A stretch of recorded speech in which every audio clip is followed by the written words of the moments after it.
Hi, this is Joseph Williams, son of John Williams, and you are watching the Nerf Herder Council. Why, you stuck-up, half-witted, scruffy-looking nerf herder. You can't use that word. Only we can use that word.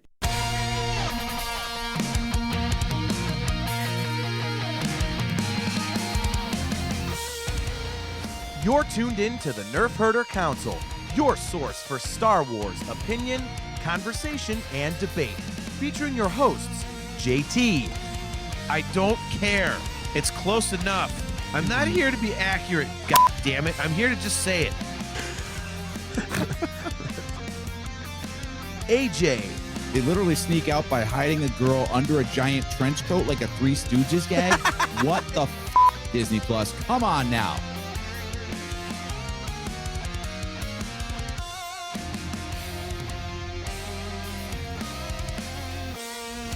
On this episode of the Nerf Herder Council, we're diving back into the wizarding world and digging into the third entry in the Harry Potter series, what's widely regarded as the fans' favorite, The Prisoner of Azkaban.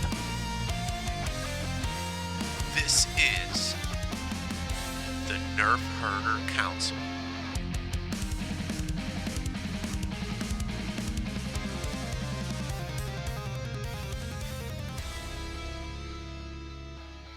What's up, guys? Welcome to another episode of the Nerf Herder Council. I am your host, GT. We are live on the Nerf Herder Council YouTube page and the Facebook page, and we are also live on the YouTube channel of the Virtual Cantina Network, as well as their Facebook page. We are live at those locations every other Wednesday at 8 p.m. Eastern Time. As always, guys, if you are watching on YouTube on either channel, please remember to click the like button, click the subscribe button, and hit that notification bell so that you are notified every time we go live. We are brought to you by Audible. Go to audibletrial.com/NHC for your 30-day trial and a free audiobook download. If you would like to get some awesome Virtual Cantina Network swag, just go to tpublic.com/user/virtual-cantina. And if you would like to get some customizable Nerf Herder Council swag, just go to shop.nerfherdercouncil.com. And real quick before we get started, the views of the Nerf Herder Council do not necessarily reflect those of the Virtual Cantina Network, and there is a good chance that there may be some bad language on our show, and I might curse, like saying, what the shit was that, with the background just going up because AJ just did it. So without further ado, let's bring AJ on. What's that, man? You got to get it done in time. Sorry, man. Look, man, I'm rusty at this. It's been, what, a month? Right? So I don't even know. So we have Chastity Crawley saying Harry Potter and I wasn't invited. Do you think we should, will our screen graphics allow us to do a last minute guest host? What do you think? Absolutely. Hey, Chaz, if you want to come on, I will shoot you the link. So let me see if I can do this real quick. Anyways, guys, I might have suggested this a long time ago. I know, but okay, look, pulling the curtain back. Oh, there we go. Okay, so Chastity, here you go. I'm sending you the link right now. This is great podcasting. Yeah, well, Chastity, pulling back the curtain, recently moved to California, so I'm not sure what her updated schedule is. So I did not ask her, but now she says she's Chastity, available. Did you have an aching in your heart? Wow. Led Zeppelin reference. All right. Way to go. So there we go. Yeah, so AJ's back. He was, as I mentioned on the last episode, he was gallivanting, globe-trotting, as it were. So he is now back from Ireland, France, New York City. Did I miss anything? Was it London? You got to London. See all London. You got to actually go to the Harry Potter Museum on the movie sets. I have actually been in the actual Great Hall. Okay, so real quick, Kale is tuning in. Great to see you, Kale. It's always fun to hang out with you. He says, you're a wizard, Mandrakes. Nice, Mandrakes. Excellent reference. All right, so since you, well, actually, before I get to that, real quick question. Did you have a chance to listen to the episode that I did with Chris Mocht? Did I have a chance? Yes, I did. And you didn't listen, did you? No, I didn't. There it is. I know you too well. All right, so I thought it went very well. Chris was an awesome co-host. So I would recommend it, AJ. I thought we had a great conversation. It flowed very quickly, and it was a fun time. So got to definitely thank Chris once again for coming on and subbing in for AJ on the last episode. But tonight we are talking Harry Potter, and before we get into the fan favorite, Prisoner of Azkaban, as you just mentioned a minute ago, AJ, you were recently in London in the movie studio where Harry Potter was filmed. So you got to see the Harry Potter Museum. So why don't you talk a little bit about that real quick? Yeah, I've been to Galaxy's Edge, which is great at recreating things that are like Star Wars, but it's not, the studio, right? So the Harry Potter tour, first of all, for anyone who is intending to go to this thing, you have to book it well in advance. This is not the sort of thing you just pull up Google and see what's fun to do in London today, and then you go to the Harry Potter studio tour. Like, no, you book this months in advance. They've got different levels of involvement as far as like, do you want an audio guide and all that kind of stuff. Well worth the audio guide, by the way, because there's a lot of behind the scenes stuff. They get a lot of the actors to like give takes on what it was like to film in this set, or little anecdotes of filming this movie, that kind of thing.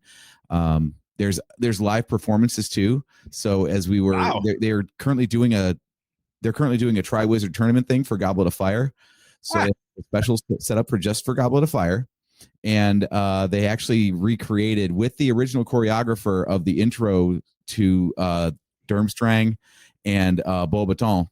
They actually have performers come out and recreate their entrance into Hogwarts. So there's this whole dance number with the Durmstrang students and the Beauxbaton girls dancing back and forth and doing everything. So it was really cool. Yeah, and like I said, I'm trying to be kind of spoiler free because it's one of those things you got to be there to experience. Like, you've seen videos online of Galaxy's Edge and what it's like to walk around the corner and there's the Millennium Falcon, but it's similar to that here, where like they give you a little bit of an intro and they talk about like what you're about to see, and then they open the doors and you walk like right into the Great Hall. It's amazing. It's friggin' incredible. The coolest thing that I thought, I learned a lot because I don't really know a lot about behind the scenes on these things, but the Great Hall, we were talking about this offline, JT, how originally when they filmed the Great Hall, they actually had real candles suspended on strings to try to get the whole hovering candle effect. And I don't know whoever thought that was a good idea, because they actually used real candles. And surprise, surprise, real fire burns through real strings. So that didn't last very long into filming, but they have since done the whole like suspended candles on strings thing, but they have LED candles instead of regular fire. So they are suspended up there. The ceiling, of course, is all CG and was always intended to be. So what you just see, you look up and you just see the black ceiling of the studio. But all the other stuff is there, and it's cool to see like what wasn't there in the live set and what was supplemented with CG, because some of it is surprisingly realistic. Like, I thought a lot of this stuff was more real props than virtual, but apparently no, just the bare bones setup is about all they did, and the rest was all added in post. So that was cool. They had like a night bus there, probably not the original. They also have a 1-to-1 recreation of number 4 Privet Drive.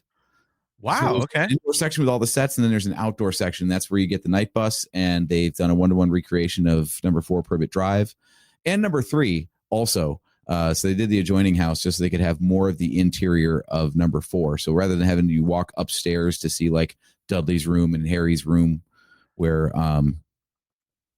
help me out here, come on, the Dobby, where Dobby makes his appearance, they just put the upstairs in number 3 Privet Drive. So you like just walk adjacent to the main floor to see it all.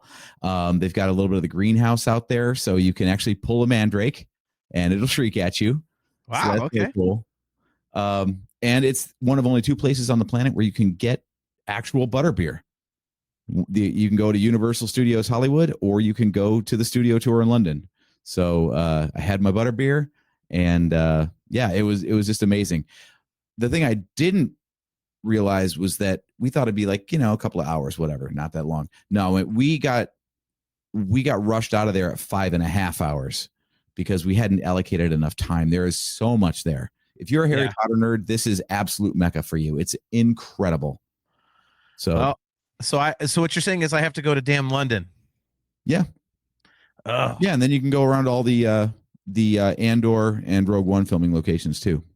Oh, okay. Well, all right. You sold me. I just heard there was crappy food, so yeah. Well, no, that's awesome, man. I was definitely hugely jealous. I know you like Harry Potter, but you haven't gone down the rabbit hole like I have. So yeah, it's, for me, I'm like, oh, you lucky bastard. So yeah, some of the pictures you sent, I still have to look at that Google Drive that you sent me with all the pictures in there, but yeah, it looked pretty sweet. So all right, well, let's get our special guest host on here. She's our resident Harry Potter expert. Hopefully she doesn't just spew facts at us all night. We do need some opinions, Chastity. So she is a very good friend of show, not only this show, but also my music podcast, Talking Into Infinity. She is the wonderful and talented Chastity Crawley. How's it going, Chaz? I'm good. I brought all my headphones and laptop in the car and didn't wait for the army to bring it for me because it took them a week and a half to get me my stuff. Well, see, look, it paid off. Now you're guest hosting on a podcast. So it's Harry Potter. I was like, rude. I was like, where's Stephanie Tanner that goes, how rude? Look at that Full House reference. So we got Led Zeppelin and Full House tonight. I agree. Okay.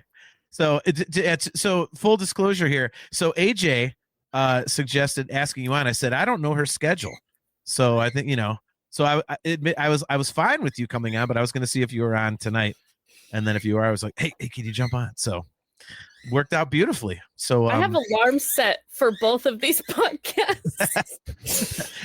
That's I don't know if hardcore. I don't know if you should really publicize that. That's no, I've said it on Talking Into Infinity previously. My dog found a toy. That was terrifying. All right, so Harry Potter obviously is your thing. Oh, Tom DeVoe tuning in. Great to see you, man. He says, serious motherfucking black dude. And this one they even made a decent movie out of because of the acting genius of one Gary freaking Oldman. So I think Tom is saying that he doesn't think the others are good adaptations. I would disagree with that. I was actually just talking about this with my wife the other day, and I said I thought they did a really good job with all the books. Honestly, the only part that I have a problem with in all 8 films, and we'll dig more into this when we get to the very last one, is the actual ending. I am not a fan at all of how they changed the ending. I'm like, leave it alone. You don't mess with that. But we'll dig into that a few episodes from now. But so first of all, starting off, I'll start with you, AJ, and we'll go to you, Chastity. This is pretty much widely regarded as the fan favorite of the series. Is it, AJ, is it your favorite of the series? No. Okay. Not really, no. Nice. Book or movie not your favorite, or just the story? So okay. I guess both. I don't want to get like too much into it right off the rip, but the short version is that there's a lot of plot devices in this one that just get created and then dropped and never spoken of again. The time turner just bugs the crap out of me. They use it so a kid can take extra classes, but when Voldemort is laying waste to the wizarding community and the Muggle world as well, let's not use time travel to fix that. Oh yeah, let's not save, James and Lily. When Dumbledore gets chucked out the tower, let's not use the time turner. Okay, yeah. I can address that later. Sherry Evans Ellsburn, great to see you, says, I have issues with the Half-Blood Prince movie. All right, well. Where's Eileen? Seriously, I agree with Sherry. Where the heck is Eileen? It makes zero sense without finding out who Eileen Prince is. Without it, if you've only seen the movies, you're screwed. Well, I will have to reserve comment because we haven't gotten to that episode yet. So, I'm right. with her. Thing that I will give the movie a pass for this. The books get longer and longer and longer, and the runtime of the movies does not. So they've got to be more and more selective about what they include and what they just gloss over.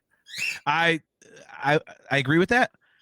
However, I I do agree with Chastity, because it's just having Snape go, "I'm the Half-Blood Prince."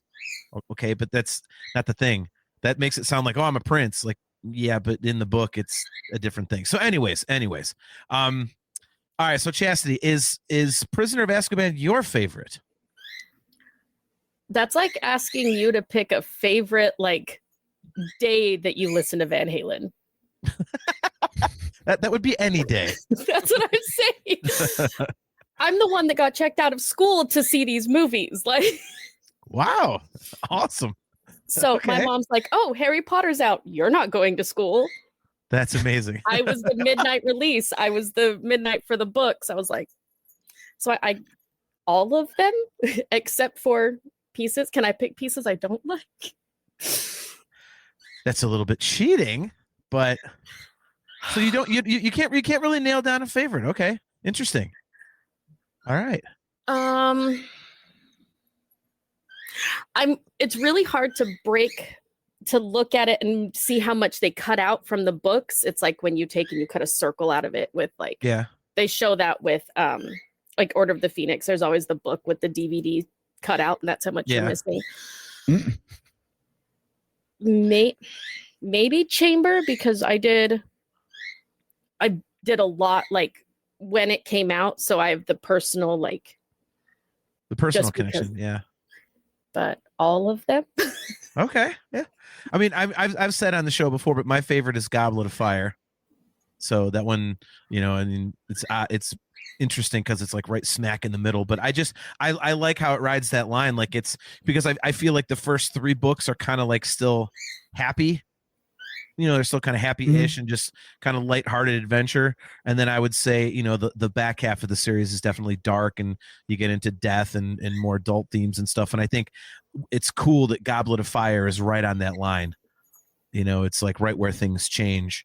And so I've always really appreciated that about it. But yeah, I mean, from everything that I've seen online, like I see a lot of people saying, Prisoner of Azkaban is my favorite, and a bunch of my friends and family that really like Harry Potter have said, Prisoner of Azkaban, and so this one is pretty much, even if it's not people's favorite, it's very, very well reviewed. So is it a cop out to just say that I can't really separate the book from the movie enough to really pick a difference between them? So anytime I'm ranking them, I'm just like, well, whichever story I like the best. No, and I mean, what do you think about that? Is there a movie amongst these that you really feel like differently about? Like, oh, the book is up here, but the movie is down here, or vice versa? I don't. It's a simple answer for me because, like I said, I think that the adaptations are very good. I think they kept in the meat and bones that you need. The stuff they took out, with very few exceptions, is you can deal with it. It's not a big deal that it's not there. So I think what we get in the movies is true to the story of the book. I don't think they change anything, which is exactly why, like I said, I have an issue like with the they ending. cut out too much of it. On this one, or on any of them? In general. In the first one, like, there's so many things that Peeves does when you first go into the Sorcerer's Stone or the Philosopher's Stone. Peeves does so much that they attribute to everybody else that makes zero sense if you haven't read it. And same Peeves thing is a that huge they cut omission, out. yeah. So the story moves. Yes, and they filmed it. Did you know that they had like the first half of the movie filmed with Peeves, and they cut him out? I had no idea. Wow. I have his. Hold on, I'll get you his name. Yeah, but Peeves doesn't do anything. He doesn't affect the plot. He just messes. Yes, he does. He's the one that distracts teachers when their kids are trying to get away. He's the one that builds up with the Weasley twins. He's one of the ones that like goes against the Bloody Baron, even though the Bloody Baron's the only one that can really control Peeves. He's the one that pushes all these antics that helps the trio actually get stuff done, that kind of backdoors around and feeds into, not letting, Filch or, even Umbridge get crap done. But it's attributed to, Nearly Had This Nick did it, or, the twins did it, or, look what, Luna Lovegood did. No, it was Peeves. And they cut out all of the havoc, all of the, craziness that he. I see. I'm going to disagree on that. I don't think it's a big omission. I never watched the movies after, because what I did is I was reading the books, and when I'd finish a book, I'd watch the movie so that I was like fresh and I could see the differences and stuff. And I was like, okay, no peeves, whatever. I never found myself watching the movies going, oh, well, this is bad. This is bad.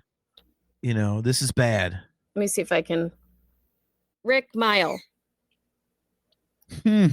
played Peeves, and they had the first half of the first one filmed, and then they just cut him out, and he didn't know until he went back, and they were like, yeah, you're not in it anymore. He went back to keep filming. They were like, nope, you're done.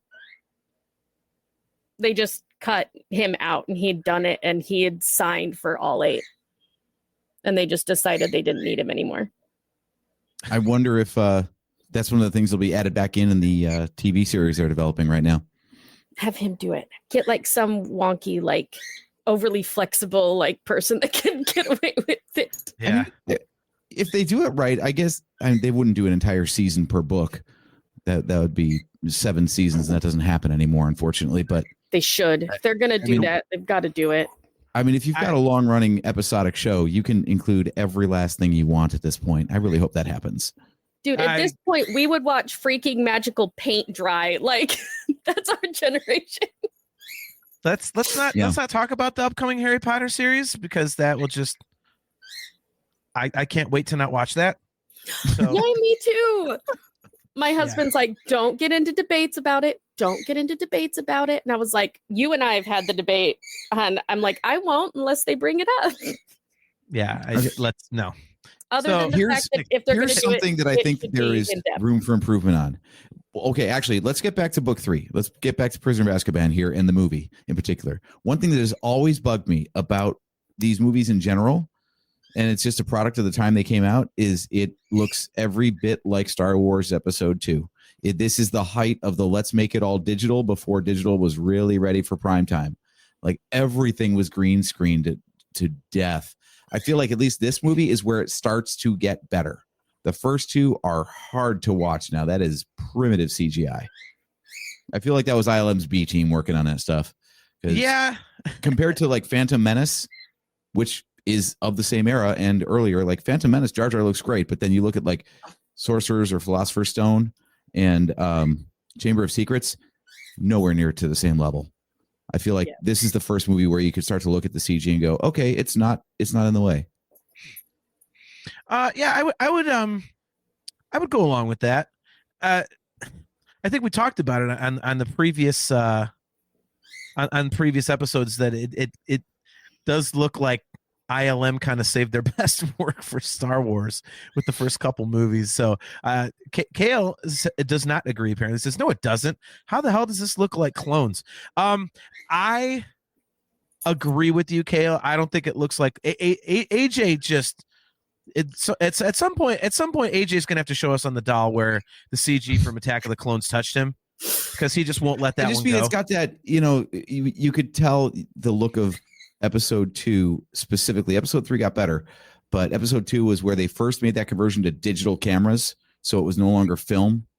And I won't get into the whole side tangent, but if you ever want a 4K remaster of that movie, it's not possible because the pixels were captured as is. It's not like a film negative that you can redevelop at higher resolution.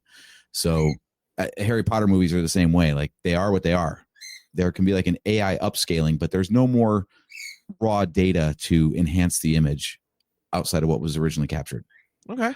No, I mean, I will agree with you that I mean, stuff like the troll, in the first movie is kind of a little okay. Voldemort's head.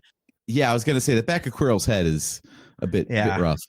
Yeah, but I mean, other than that, I mean, again, I don't know where you stand on this issue, Chastity, but AJ and I are always at odds, I think, because I just kind of go along with it. I'm and I kind of accept it for what it is and a product of the times. And I knew, it's new technology, and we're, sometimes it ages well. Kale McLeish, AI upscaler. Let's ask Jordan Rudis. It's a Dream Theater joke there, AJ. Yes. But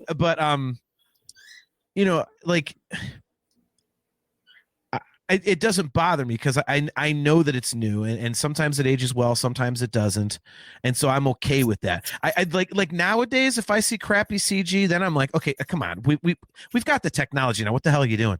But back then, I'm like, okay, this is new. It was cool. It was the new tool. Some people knew how to use it really well. Some people didn't. So it doesn't really bother me as much as it bothers AJ. And it's not that it necessarily bothers him per se. It's just he notices it and comments on it more so than I do. So, I mean, where do you stand on that? Is it kind of like off-putting to you, or you just kind of take it as it is based on the fact that it's a product of the times it was made in? Well, I grew up with it, so it was like this massive thing. Like it came out my 11th birthday. Like Sorcerer's Stone came out on my 11th birthday. So I was like, this is amazing. So I have a hard time like judging it. But as you go further into it and I look at, 7 and 8. And I'm like, they're using damn shaving cream for like when the 2-1, it's damn shaving cream. Like even in the like cemetery, it's shaving cream. But I do think, for the time, but I can see like where if we use today's technology to do Sorcerer's Stone, it would be a little bit more refined. I have a hard time faulting it, comparing it to, today's technology when you look back at what they had 24 years ago. And now I feel really old. 24 years ago. Right. So I do see it, but you have to look at what they had and the fact that they're working with 9, 10, 11, 12-year-olds. So they have to be able to do things that they can do. And they've got to be able to work with the fact that Daniel Radcliffe broke 80 wands because he was constantly banging them around. Like they have to be able to work with the props and the technology that they can deal with a crap ton of like 11-year-olds. They don't have, 2-3 years to build this with them. They have to do it, and they have to do it as they age. They have to work quickly. And there's only so much they can shove in. There's only so many little green dots you can make the 12-year-olds look at. Yeah. I think the only problem that I would say that I have, AJ, you said like this one, it finally starts to look normal. I really think that the werewolf, Professor Lupin, that was a little bit. I'm like, come on, you couldn't have done something better than that. That just looked kind of silly to me. But I mean, I don't care. But I have to admit, the first time I saw the movie, I was like, though. Yeah, but I mean, it does. But I don't know. Do you have to match it that equally? Yes. I mean, if it looks that silly. I mean, you if have to look the at textbook is accurate, then yeah. Right? All right. Because if you're going into the textbook, you have to go into Fantastic Beasts and go after Newt Scamander, who's done the research for the majority of it. He's drawing it off of, witness statements. He's doing this as what, this looks like. So you have to match the textbook. That's like someone saying, oh, it's a mandrake and it's going to look like a carrot. Like you have to look at what it actually looks like. If they pull out a bright orange carrot and go, it's a mandrake, someone carved a smiley face in it. Like you have to look at what it is. Like a shitty carrot jack-o'-lantern or something. Jack-o'-lanterns used to be turnips originally, so we could. Jesus Christ, what is with these factoids, dude? This is amazing. It's hilarious. My Chaz, I love you. This is so much fun. I'm the walking encyclopedia of, quote, random facts you'll never need. But that's awesome, though. I mean, the Rocket Man says it up here in the chat. He says, Chaz not getting into a debate about nerd stuff is going to be a cold day in hell. Let your nerd out. I have a pop quiz for Chastity. I want to see how good she is. All right, let's see what we got. What wand is my girlfriend standing next to? I'm like over here gonna like zoom in as if it's on my phone. It's not Ron. Hold on. I am blind in one eye, so hold on. You can make the full screen. I am full screen on your computer. Okay. Look at Kale McLeish. Kale McLeish. A mandrake comes in two shapes, John or AJ, i.e. fat or slender. I had to like zoom in to like be able to see the handle. But I'm like, it's not Hermione. It's not Umbridge. It's Harry's. Yes, it is Harry's. Good job. Good job. I have to like look because it's got the texture that goes up further. But that's what Harry. kind of It's trivia is Hermione. that shit? That's not good trivia. What if she can spot it by sight? That's pretty damn good. All right, trivia man. All right, I got an easier one for you, JT. This one's for you. Oh, son of a bitch! That's the Elder Wand. There you go. Nailed it. So here's All a right, I trivia just for wanted you to see. guys. Each of the houses has their own Studio tour. hourglass. You have the rubies, you've got emeralds, and you've got sapphires. For Gryffindor gets rubies, emeralds is Slytherin, and Ravenclaw gets sapphires. What is Hufflepuff? It's going What to were be the other- yellow. I what were don't the know other three? gemstones. Oh, the yellow is Oh crap! That's Oh, it's on the tip of my tongue. Oh, it's on the tip of my tongue. God damn it.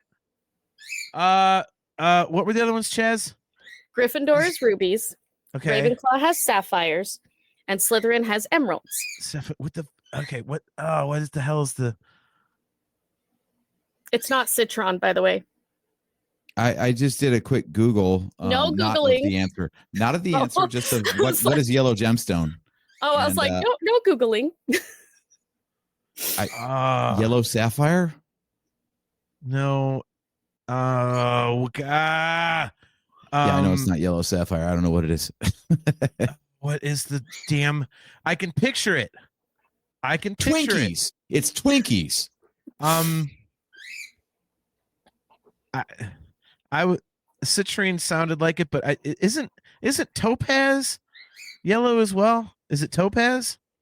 Topaz is yellow, but it's not topaz. What is it? I mean, J.K. diamonds can Rowling be came yellow. out and said they're diamonds. Oh, Diamonds. Hufflepuff is diamonds. They're the most. Everyone looks at Hufflepuffs. They're underrated. They're this and this. And someone asked her because it's never listed, and she goes, "How would Hufflepuff be anything other than diamonds?" I think there's a lot of reasons why. She wrote Luna it. She Lovegood said is it. my favorite character. So All right. So getting back to the third book, you guys hit on something that I wanted to. I'm like, if you're gonna trivia me up, I got you back. See, look at this. See, Kale says it. Diamonds aren't even bloody yellow. Yeah. oh, Go the shitty yell ones at are. Joe. Go yell at Joe. Diamonds come in lots of different colors. hmm But yellow's the shitty one. That's why you pay more for the clear ones because they turn yellow if they're lower grade. Depends on where you're getting them because they also have pink diamonds. They have blue diamonds.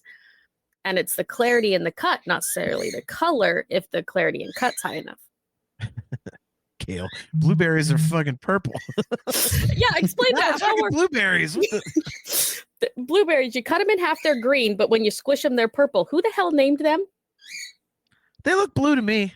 Yeah, but then cut them in half and they're damn green. Time turners. Wow. Time Nope, There we go. carbonite. Carbonite. Yeah. All right. So time turners. You guys talked about something earlier that, AJ, you said that you were not cool with. And, I think some people might agree with you. And that's the whole, you said the plot device that's never revisited. And you brought up the time turner. I do not have a problem with it. Because Hermione makes it very clear that messing with time is extremely dangerous. And she was given this thing. So she could take extra classes. Yes. Merely That because was a of her good enough potential. reason, as dangerous as it is. Everything else that happens in the saga is not as important as her taking extra classes. Because all she's trying to do is be in two places at the same time. She's not changing history or something. So they don't use it because changing history and trying to go back like the Terminator and stuff is unbelievably dangerous. But that's exactly what she does. Yeah. Okay, but Let's go back with Buckbeak and with Sirius and Mm-hmm. But to do something as major as messing with, Voldemort and all that kind of stuff could have enormous implications. Oh, so Harry preventing his own death, that's not important. Harry didn't die. Harry, so Dumbledore preventing raising Harry like a pig for the slaughter for 8 years doesn't happen. Going back and keeping Harry from being an orphan and being forced to live for 11 years under the stairs. Let's go and undo the whole saga. Doesn't have to happen. This is why time travel is a crappy plot device. We've talked about this many times on the show. My answer for Star Wars is just carbonite. For everything, it's just whenever they skip and they jump, I'm like, nope, it's carbonite. All right, so Igachui, hopefully I'm pronouncing that correctly. Thanks for tuning in. Says, is this your first time? Yeah. Is this your first time reading the book? No. We have read it many times and seen the movies several times. We're just talking about it on the show for the first time. So yeah. And my usual process, by the way, is to watch the movie, read the book, watch the movie. I sandwich those things back to back. Yes, I feel like the movie never holds up to the book. It just can't. I mean, any movie adaptation, name me a movie adaptation that's better than the book. They're few and far between. So that's why I start with the movie, so I'm not biased by the book, and then I go back and revisit it. Well, I mean, was that really a book? It's a movie based on a book that's based on a book mentioned in a book. See, Joe wrote. Okay, I'm going to need to sit down. She mentions it in the list of textbooks. Well, yeah, I remember that part, but she wrote it separately. She also wrote Quidditch Through the Ages as a side piece to the entire series, and then they based a book off the book that she wrote about in the book that she wrote. So yes, I thought the only literary version of Fantastic Beasts and Where to Find Them was J.K. Rowling as Newt Scamander writing the textbook. So it is available for us muggles to read, but it's allegedly the textbook that the students get at Hogwarts. Mm-hmm. So but it's not a narrative. The movie off the textbook. They based the entire story of it just on the animals and the creatures that are right. But the story of the movie never existed in book form. But if we didn't have the book for the inspiration, we wouldn't have the movie that shows us what all the creatures look like. So I like the movie adaptation of the book better because there's not a story. Hellraiser is based on the Necronomicon, or sorry, Evil Dead is based on the Necronomicon. It's not really, but the book is what gives a story anyway. Discuss Metal Joe is not wrong. He says, I think AJ just changed his opinion 3 times in one sentence. Sign this man up for politics and infinite Lego. I support this. But who's paying for the Lego? Because that crap's expensive. AJ is. Well, I'm not sure about campaign laws and what I'm allowed to spend it on, but build your campaign posters out of Lego, and then it's brilliant. You're my campaign manager. All right, crap, you're screwed. I don't know how to. So, yeah, see, Kale's right. He says, okay, it's time to change the title. This is no longer an Azkaban review. This is Harry Potter Debate Club. Yes. All right. Well, let's get back on track with the time turners. Okay. Yes. Time turners. I disagree with you guys on that. I think it's too big of a change. I think they address that enough. And, so I think it's kind of an interesting little plot device. They do it because Hermione just is so addicted to school. And then they just so happen to use it as, something to go and save Sirius and Buckbeak, and change what happens there. And honestly, that's why this is one of my favorite stories. I think this is like my second favorite behind Goblet of Fire, because I think the storytelling is really interesting. Bringing in Sirius is cool. Making him Harry's godfather is interesting. I think that adds a little more weight to it. It kind of gives more gravity to something that happens down the road. No spoilers for people who aren't aware. Mm-hmm. And I just think it's interesting. I think it kind of furthers the series in a way that it kind of is. It's a little bit more mature of a story thread. The first 2 are like Harry fights a bad guy, Harry wins, yay. This one, they kind of more stuff is happening, and they have this kind of interesting way of getting out of it. So I thought it was cool, and I understand where you guys are coming from in terms of saying, yeah, why don't you just go back and do that? But again, I think that just causes so many potential problems that I'm fine with them not saying, okay, well, cool. But Hermione nothing ever comes of the fact that Hermione takes a double load of classes this one year. Also, it's only this one year. Why is it only this 1 year? Because she says it says in the book, she says that she's too tired. She took on too much. And look, if you want to poke holes in it like this, I saw something amazing online the other day that I didn't think about. If basilisk venom destroys Horcruxes, why did the Horcrux inside Harry not get destroyed when he got bit in Chamber of Secrets? So you could do that. I can answer this. J.K. Rowling's actually come out and explained it. So for basilisk venom, for a Horcrux to be destroyed, it has to be damaged beyond all magical repair. When Fawkes cried and saved Harry, it didn't destroy him. When he goes into the forest and says yes, and he was prepared to join the Resurrection Stone people, that let Voldemort do it, because with the prophecy it says none can live while the other survives. They must die at the hand of the other. So only Voldemort could do it, and he could only destroy the Horcrux when Harry was ready for it. But see, that goes against it, and we'll get back on track here again in a second. But if it's beyond magical repair, well, they brought Harry back, so he wasn't beyond magical repair, so it shouldn't have destroyed it. But the Horcrux was, because the creator of a Horcrux can destroy their own Horcrux. That's when bullshit. he tried to kill Harry, and Harry said yes and gave up his life, he did the blood protection to all of Hogwarts, just like Lily did. For one thing, which everyone goes, how does that work? That's a whole nother separate story. But he protected Hogwarts, but he laid down his life and was willing to die. So when he died, went to the train station, that little Voldemort underneath the bench is actually the Horcrux that is dying, that Voldemort ends up killing himself. Well, that part I understand. I think the explanation's a little flimsy, but anyway, I've long felt there are a lot of parallels between the Harry Potter franchise and Star Wars, and I think this is another one where Lucas didn't have everything mapped out from the start. That's why you get, Leia being Luke's sister is a swerve after she makes out with him and that kind of stuff. And I feel like a lot of stuff in the Harry Potter franchise is also kind of like, she might have had some broad strokes, but she was kind of winging it too, and just made some shit up when she had a story to write. The time turner was handy, but then she just kind of like forgot about it because, like you said, JT, it introduces a whole bunch of complications later. So let's just not remember that existed.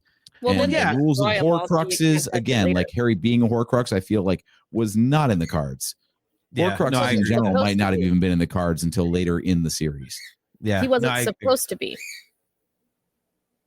He wasn't supposed to be. Voldemort screwed up when he killed. No, I mean, Harry. In the real world, I don't think Harry was meant to be a Horcrux from the start. I think she later decided, I could retcon that. That would be interesting. Yeah, that it needed to be 7. Yeah. No, I agree with that. But I mean, in terms of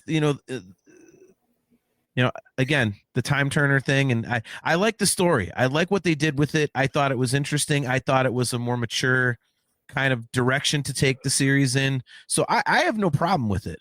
I mean, and AJ, you said it's the parallels to Star Wars. It's like the world between worlds. I hate it, but I'm glad that they haven't used it to go back and fix crap.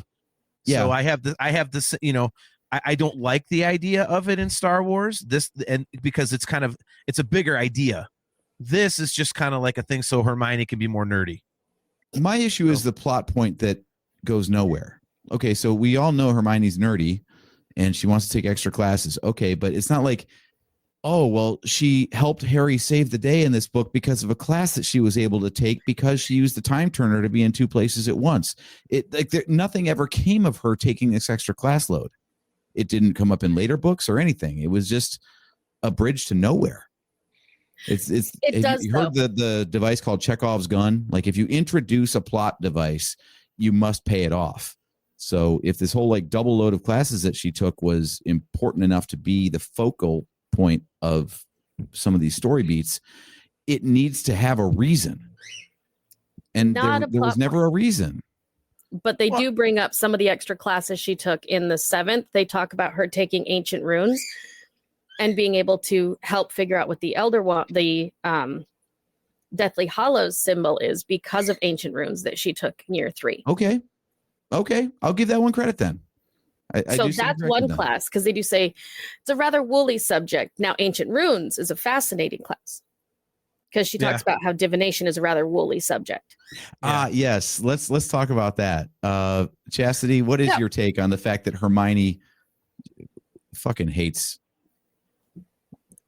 Trelawney and divination? Yeah. And divination. Yeah. Like, she's all about every subject except for that one. And Trelawney's kind of like in return also is like, you know what, kid, screw you. I don't like you. She doesn't like flying class either, because it's, if you break it down to the nerd side, you can't get better at it by reading a book.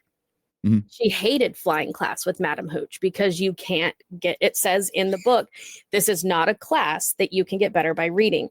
And it describes Hermione's face just dropping because she goes, how do I find answers if I can't find it in a book? And all divination books do is say, this is what this symbol means, but you can't get better reading. So she doesn't have her safety net of the books, of the textbooks. So she tends to look at it like, well, I don't need to fly on a broom until movie 8. I don't need to, do any of this. I don't need to know divination, because if it's going to happen, it's going to happen. I can't do anything about it. And I can't read about it in a book, so it's pointless and I hate it. Yeah, I did like that plot point in general. The fact that, as much as she loves classes, she came across one that she just does not. Well, and Chastity's explanation makes perfect sense. I mean, Hermione is so based in all nerds hate gym class. Nice. I didn't have to take gym class. Yeah, Hermione's based. Everything for her is on the basis of logic, and it has to make sense. And like you said, it has to come out of a book and whatnot. Divination is just like, I mean, and let's be honest, they make it sound like complete bullshit in the book anyway. In the story, like they basically make it sound like Trelawney doesn't know anything. So, it kind of makes sense that Hermione would not be a fan of that sort of thing, because she's like, well, this is crap. What the hell is this tea leaf reading garbage? And put it in a tea bag and then huck it in the bin when you're done. Nobody cares. Yeah, exactly. Well, and then Trelawney makes fun of her and says that she's too dull for it, and she's like, well, go fuck yourself, and leaves, and your soul is as old as the pages of the books that you so desperately cleave. Yep. That was a good term, by the way, cleave. When I read that, I was like, oh, nice. Yeah. So, yeah, I don't know. It makes sense to me. It was interesting, and I thought it was kind of cool too, because it's like it's not just Hermione, anything school she's into. Like it showed that, okay, maybe that's not the case. So I did love Trelawney as a character too. Her being a complete space cadet and being into divinations, like it marries itself perfectly. And this is, I think, I understand that, starting with Chamber of Secrets, especially, like we got eccentric professors. I mean, but I think Trelawney is like the best example of like a caricature of a character that wasn't world breaking in the process. Yeah. Well, it's like Professor Sprout. Professor Sprout looks like she's kind of short and squat with the hat. Like she looks like a bulb you would grab out of the ground, in a way. It's kind of, that's kind of the thing. So, they have, the magical history professor, was it Binns, I think? And he's a ghost. He's talking about history. So he's a ghost. Like, it's kind of interesting. But why was he a ghost? Because he was dead. That one. No, it explains that why he just kept on teaching even as a ghost. Wasn't that he didn't know he died or something? Yep, he fell asleep in the teacher's lounge and just got up and walked in the class and just kept on teaching. And the most interesting part was when he walked through the wall. I love it. See, these stories are so good, man. Like that, like I said, like I like how this one kind of takes it in a new direction. And it's interesting, you have a werewolf in there, which is, a teacher who's a werewolf. And, it's kind of like I think this one is like almost like a bigger mystery than the other ones, because you have a couple different moving parts. And so yeah, I will admit, I like that. I will admit my memory is rusty on a lot of these, because the whole werewolf and animagus thing. But then you've got Fenrir Greyback later. Yeah. Chastity, help me out. He is not a werewolf? Fenrir is a werewolf. Yeah. Why does he look so different then? Fenrir is given into the wolf side of him to the point where he's now attacking when he's human, And so because he's not fighting and he's not taking wolfsbane, he's not clinging to the human side, and he's actually using the werewolf. He's letting it become stronger. Like he turned Remus because Remus's parents pissed him off. He literally did it because Remus's dad made him mad. So Fenrir Greyback is the one that turned Remus. He's also the one that attacks when he's human in the Battle of Hogwarts. He's attacking the students. Yeah. And he does it previously, and they say, you know, attacking even when, you know, the moon's not full, and he's developed a taste for it. So he's kind of letting himself go and feeding into that, because you can fight the transformation or, you know, Lupin tries. So you give into it enough, you're going to, you know, give into the dark side. Eventually you're going to have. Okay, you can't unplug my charger, Poe. That's not how that works. So real quick, before we continue, we do have to mention that the Virtual Cantina Network is a proud sponsor of Rebel ScumCon, which is happening August 8th through 10th at the Frisco Convention Center in Texas. And there will be a Boonta Eve special edition for Rebel ScumCon. It will be on Friday, August 8th from 8 to midnight at the Revel Patio Grill in Frisco, Texas. So you can go on rebelscumconventions.com for more information about the convention. And if you go to the events activities page, you can buy tickets to the Boonta Eve special edition at the Revel Patio Grill, 9305 Preston Road, Frisco, Texas. So make sure to check that out. Had to get our plugs in there. Forgot to do that at the beginning of the show because I'm awful at that kind of thing. So there we go. Check out Rebel ScumCon. Exactly. We'll just make you flashcards. It'd be like, list these off. AJ, that's your new job, is be like, make plugs, do this.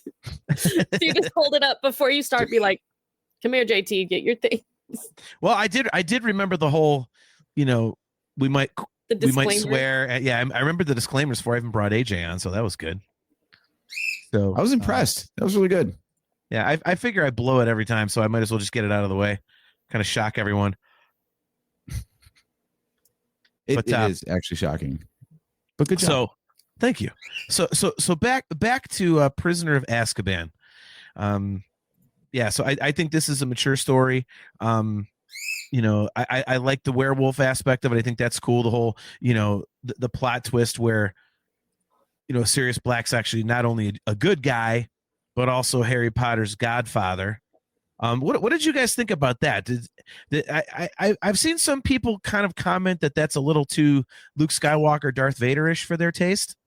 I didn't personally care about that. I thought it was a really cool way to add some more heart to the story because, you know, Harry missing his parents is a theme throughout the whole thing. It's constantly mentioned, referenced. You know, it's what makes Harry Harry in a lot of ways.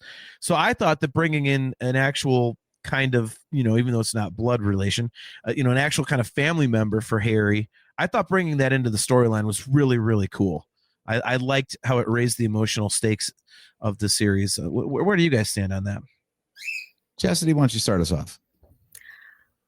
I think it helps to build the Marauders, give another connection, like what JT was saying, give him another connection to his parents because he has nothing. And seeing them with, you know, whether Lupin treats and talks about Lily specifically, and having that connection that we learn later, like how the Potters essentially adopted Sirius when his parents kicked him out. It's not California. That's you guys. You have an Amber Alert. Yeah. Severe thunderstorm warning in effect for this area until 9:45. Destructive 80-mile-per-hour winds. Okay. Out by you? If we go off air, that's why. Oh. Wow. I was like, it's not me. I was like, California's safe for once for about 5 minutes. No fires or earthquakes. But I think it does give him kind of a not fatherly connection, but a second father figure. Remus and Sirius both showing up when, you know, because being 13, boy, girl, whatever, it's kind of everything's changing anyway. And I do think it gives him a nice, like, connection that he's not alone. It's Uncle Vernon is not the only, paternal figure he has to look to anymore. Mm-hmm. I like that it begins this trend, unfortunately. If you're familiar with the Star Trek series, there's the thing with Deep Space Nine where O'Brien must suffer. Like he's the everyman, and that's Harry. Like Harry's story starts getting like even more tragic at this point, where it's just like loss after loss. Like he finds Sirius, and when he learns the full story, and he's like, "Oh my God, I have a godfather, and I can live somewhere besides the Dursleys." And no, you can't. No, you can't. You don't get to have nice things, Harry. Yeah, sorry. Which still just pisses me the hell off. Let's go back to Time Turners for 30 seconds. Go back, say, don't make Wormtail the secret keeper. Just that alone, because then he's not locked up for 13 years. He's not doing the shit in the cemetery. Like Sirius doesn't get locked up. Wormtail doesn't do the shit in the cemetery. And it only says that he has to return to his blood once a year. He could spend a weekend at the Dursleys and live the rest of the time with Sirius. Hell, he could have lived with McGonagall. Right. Stick him there because he's going to walk into Hogwarts knowing everything. That would be a hell of a show. I want to watch that. Yeah. Stick him with McGonagall. He would have grown up. He would stick him, he'd hang out with Hagrid during the school year, and one weekend a year go and stick him with the Dursleys. Yeah. So he doesn't die. Yeah. I kind of, I don't know. I kind of like that Harry never gets the happy ending until the very end of everything. I think it, I just think it lends that sort of tension to it. And I think you're always rooting for that good thing to happen, and it never does. And it's like, so it kind of keeps you, I hate to use it. It's such a cliche. I hate that cliche. It keeps you on the edge of your seat. Like you're hoping, oh, this is going to be the time. Oh, this is going to be the time. Oh, this is going to be the time. Like he doesn't even he never really gets to hook up with Cho Chang. He kind of does, but then she turns out to be a Fruit Loop. So, her that boyfriend died like 30 seconds before. Like, what the hell is she doing going out with him then? And then she was acting like an a-hole to him at the Leaky Cauldron. It was at the Leaky. What was the bar? I always get him confused. But they were at the bar having hot chocolate or some stuff. Broomsticks. Thank you. Mm-hmm. And they were on Valentine's Day or whatever. And she's being an a-hole to him. So it's like that doesn't work. Beyond awkward. Like, tell me you're not going to be awkward with your wife. Your first second date, you go and you kiss with mistletoe, nargles, all that crap, and then you're going and some flying little cupid's just hucking glitter at you constantly. Tell me that's not going to be weird.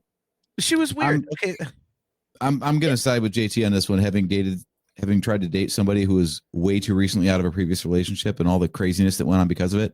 Yeah, that's on Cho. Cho should not have agreed. So it's like anyway, that failed. We're not at book 4 yet. Stop it. Yeah. So the thing with Cho failed, and book 5, all this other stuff that goes on just doesn't go his way. He finally starts digging Ginny. I mean, that's again things down the road, but I like the fact that these things kind of happen, and I think that one of the main things in Azkaban, in the Prisoner of Azkaban, is that it really builds that hope. Because you're like, oh, he's got family now. Like this is going to be a big turning point and everything. And I think it really adds weight to things. Because it's not just him pining for his parents. This is a real tangible connection that he has, and it's a tangible connection to his parents. Yeah, I think you're onto something there. This whole book, I think, stands out. Maybe this is one of the reasons why it's one of the fan favorites.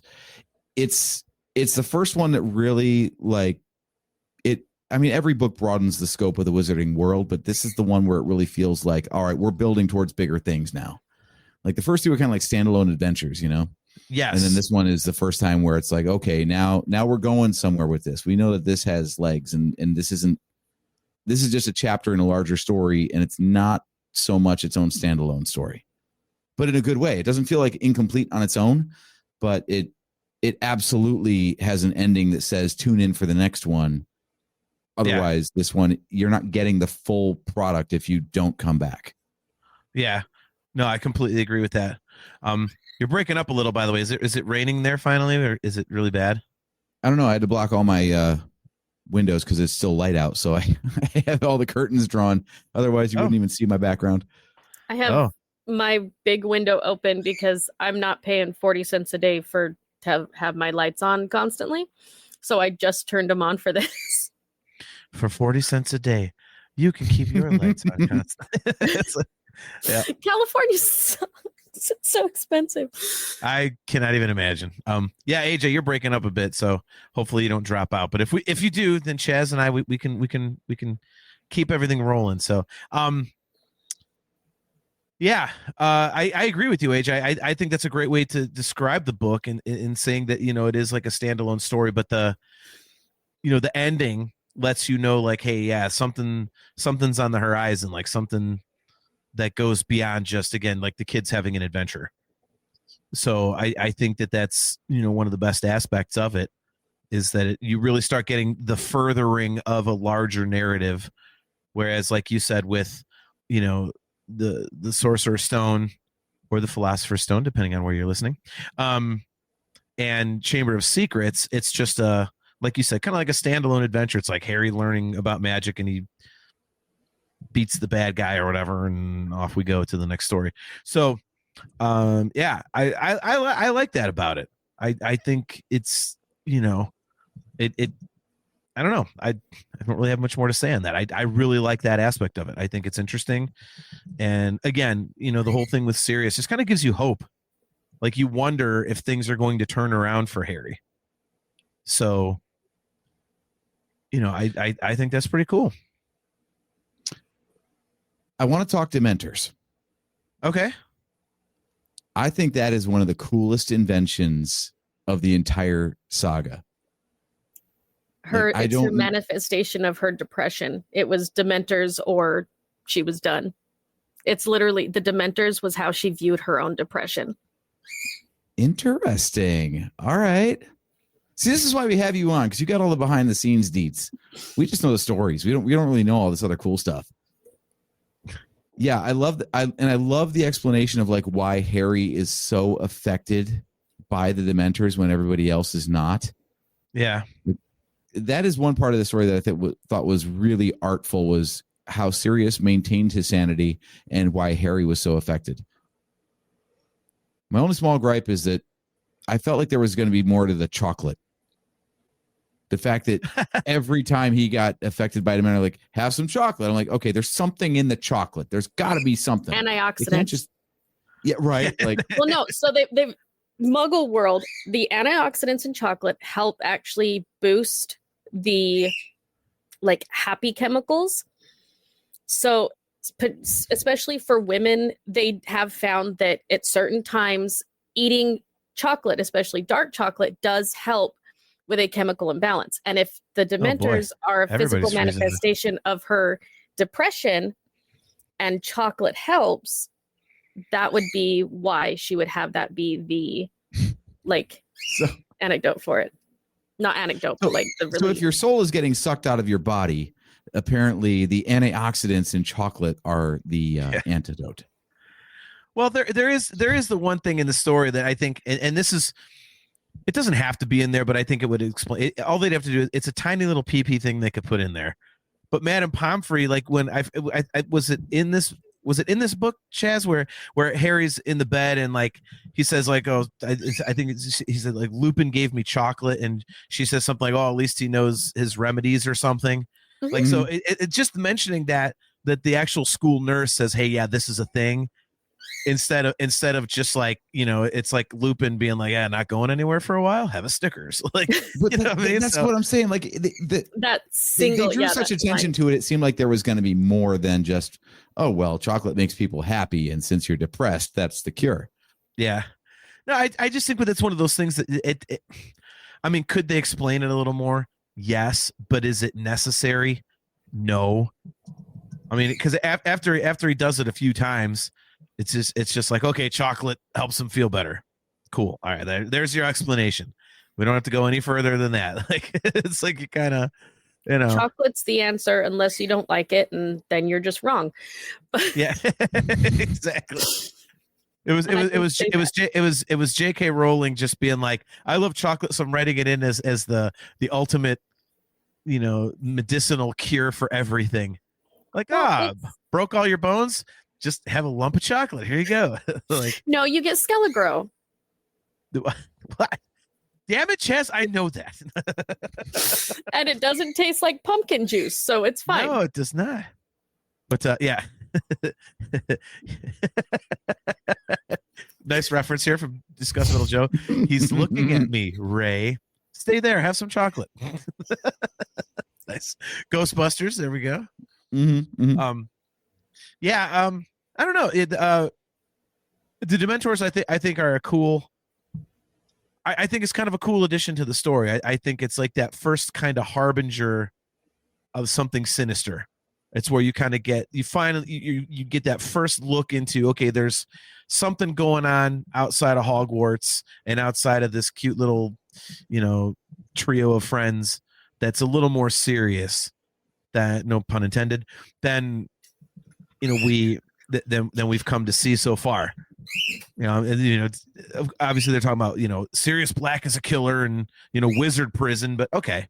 Like, talking about prison is not anything where you're like, oh my God, this is so bad. But when you see Dementors, it's like, yeah, they suck your entire soul out and they make you feel like you'll never be cheerful again. Like, and they're these, spectral, awful things. That's the first really kind of dark thing that we get. And again, it adds some extra stakes to things, especially considering, Harry has to learn the Patronus charm, which supposedly is, just, exceptionally difficult, and he manages to pull it off. Well, so, in order to get them levels of it. You have to remember there's 2 levels of the Patronus charm, and his is the harder one. Mm-hmm. Yeah, this is where we get Harry starting to be a Mary Sue. Oh God, here goes that term again. Just kidding. Harry Sue? No. Well, that's something I think that maybe could have been done a little better in the movie version, because in the book he doesn't learn that charm very easily. It is difficult. I mean, it does. Yeah, take that should have been a montage or something. Just to show how many times he failed. We need a montage. Right. Yeah, that's what I was thinking. Like Team America, totally. Can we do a Team America episode, please? No. Yes, we cannot. Yes, we can. As much as we have that disclaimer, that disclaimer does not cover talking about that movie. Sure, we can. We could do. We could talk about the Film Actors Guild. Yeah, yeah, but I think that's one thing that could have used a little bit more explanation, because, like you said, you were joking, AJ, saying, "Oh, he's a Mary Sue," but yeah, I think it does kind of, when Lupin's teaching him, he fails once and then he gets it the second time, kind of thing. It's like, well, wait a minute. Because everyone's like, oh my God, this is such advanced magic. Like, well, It doesn't really look like that in the movie. In the book, it feels like it's almost insurmountable. And it doesn't come across that way in the movie. They go by it a little quickly. So and honestly, no joking, I really like your idea of a montage. I think that would have been a good spot to have the, him going to class, and then he goes to Lupin's afterwards, and then he goes and does Quidditch practice, and then goes again and fails, to defeat the Dementor Boggart, and just keep doing that. I think it's a great idea.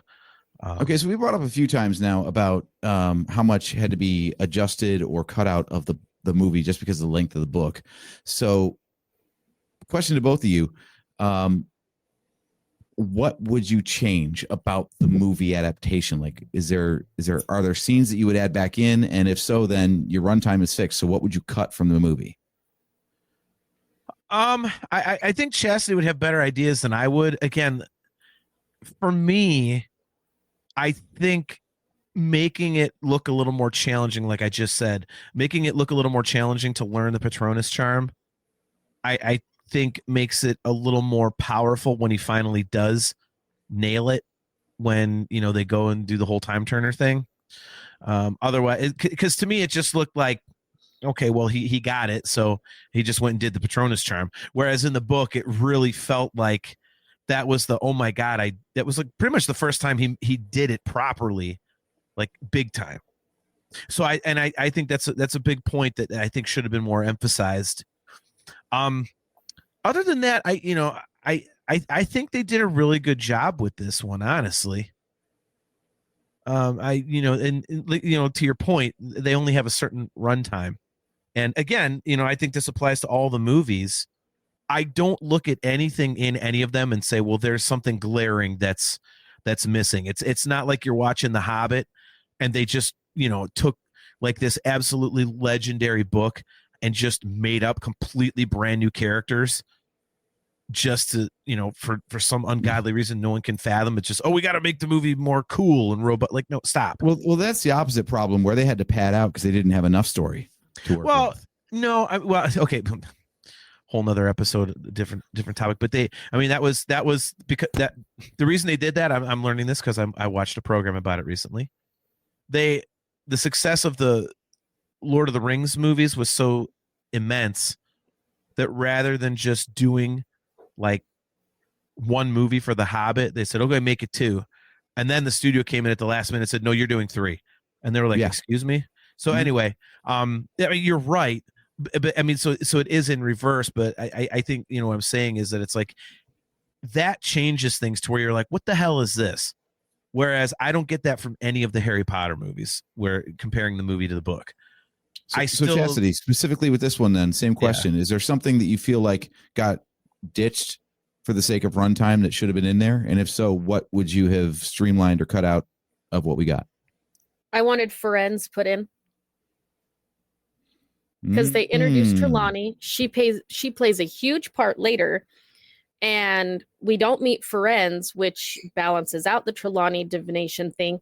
But then we meet him later, and he's got a relationship with Harry, but no one really understands, like, he'd met him previously with the unicorn, which that was a whole separate thing, which they should have played into because that caused drama with the centaurs initially.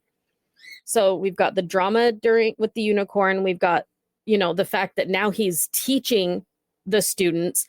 And then then you've got it with Umbridge. Like, they needed that connection. We needed to know, Firenze let me ride him like a common mule.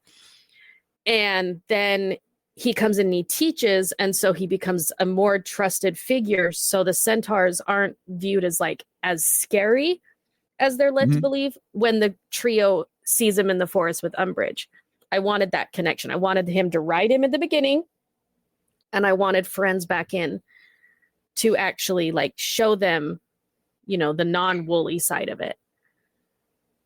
And then why are we walking? Why is half the movie, I swear, we're just walking down hallways. Umbridge is like, your uniform's funny looking. We're going to walk down a hill 17 times. Nobody cares. Nobody cares how big your hallways are. I mean, we do, but nobody cares. That's easily 7-8 minutes of just crap, of just walking. This is not the Lord of the Rings. We're not walking for years. Chaz is so pissed she's off of Azkaban again. That's other movie, right? No. In Azkaban, we still needed, because Trelawney is there. But they're also, because we're building that crap from divination, it needed to build into that. But no, we needed to see that Trelawney could actually make real predictions. She could actually have, if I'm correct, you were born in midwinter. She was seeing the Horcrux. Voldemort was born in December. So she's reading the birth date from Voldemort. They're not giving all the stuff she's feeding during divination. The divination needed to be done differently. A lot of it. We don't need, even in Azkaban, I'm sorry, through the whole series, we could take out an hour of walking. We really could. We don't need to show them walking down the hill to Hagrid's every 2 minutes. We know his cabin moved. We know it's in a different place now. We get it. Nobody cares how many stairs you have to walk down. Nobody cares. It's a perfect spot for dialogue, though. That's great, but you could have said dialogue when you're hiding behind the giant pumpkin. Or you could have it when you're standing there waiting for 20 years for him to bring the hippogriffs over. You don't need to. But even half the time they're walking down the hill anyway, they're not talking. It's not pushing plot points. They're just there. It's seriously, it's Lord of the Rings. We're walking for 17 years. Yeah. 9 years. 17 is between Bilbo and the Hobbit. So that's 17 years. Yes. Not like a month, like it makes you think. It's 17 years between the time that Bilbo leaves and Frodo leaves. It's 17 years. I love this. I'm like, I'm walking for 20 years. Cut an hour of walking out of the whole movie, the whole franchise. I love it. I love it. I'm like, yeah, let's make, the Patronus charm more difficult to learn. It adds more gravitas to it. And Chastity's like, they walk too much. They need to show the fact that he produces a shield Patronus first, not a corporal Patronus.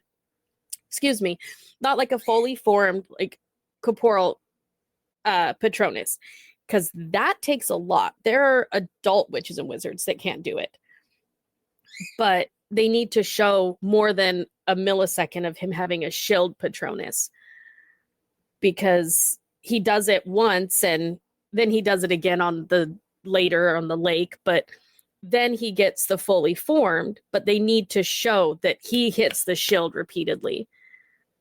And I agree, they needed more of that, more than just, ta-da, you did it once, congratulations, your glow stick shaving cream. Glow stick shaving cream. That's my default. To your point, I think that, introducing Trelawney was important because of the role she plays later in the saga, but I don't think we need to spend as much time. If you're going to cut something out that works very well in the book, it's not like wasted time, but it's ultimately a little inconsequential to this story. You don't need to spend so much time in divinations.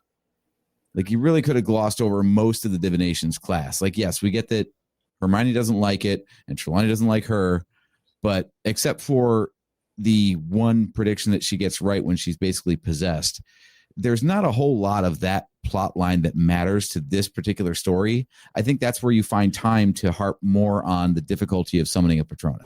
Well, you know what? I'm going to disagree with you. I'm going to disagree there. And the reason I'm going to disagree is because it is twofold.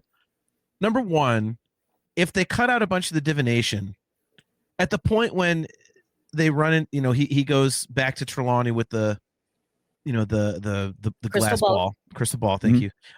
Glass ball, goddamn moron. Those were probably like plexiglass. Moron. Indiana Jones and the glass skull. Exactly. But yeah, I mean, if they were just having like, if she was like almost nowhere to be found, and then he goes back up there and she does the whole prophecy, you're like, where the hell did this come from? And so I think you had to have kind of like that anyway. Isn't that the point? Well, no, like I think you had to see more of her to understand. So it's not just kind of like sticking out like a sore thumb type of thing. And I think for that reason, I think it also made sense to show it more because, like you just said, like basically the only premonition she gets right is that one. So you had to see these other scenes of her being basically a fake. But make them shorter. Well, I mean, if you want to do it that way, that I can see.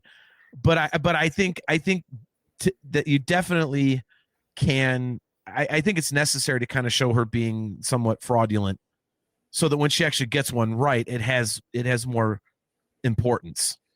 So I'm okay with what they did there.